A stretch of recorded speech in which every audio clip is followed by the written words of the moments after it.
Jicadis is here. Ngayon guys, ituturo ko po sa inyo kung paano gagawa po ng Yosemite bowline. Ito, gagawa po tayo guys, magsisimula po tayo katulad lang po ng paggawa po natin ng bowline, gagawa po tayo ng loop. Ganyan.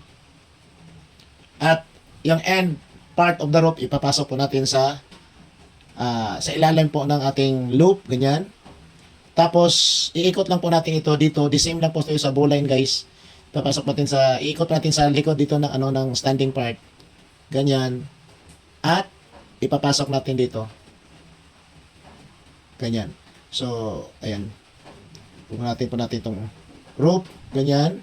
So, hindi pa po natin ito hihigpitan kasi hindi po tayo nagtatapos pa dito. Kasi hindi po ito ang original na bowline. This is Yosemite bowline. So, ang gagawin po natin ito guys, itong end of the rope, iikot lang po natin dito. Ganyan.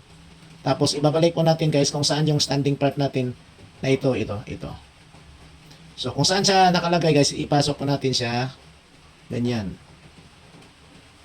So, ganyan guys, lang dalawa guys. Oh. Magkatabi na po yung standing part ito at ang ating Yosemite. Ganyan. So, una, hihigpitan muna natin itong original na bowline natin. Pagkatapos, bubunutin natin ito. Ganyan. So, this is now our Yosemite bowline.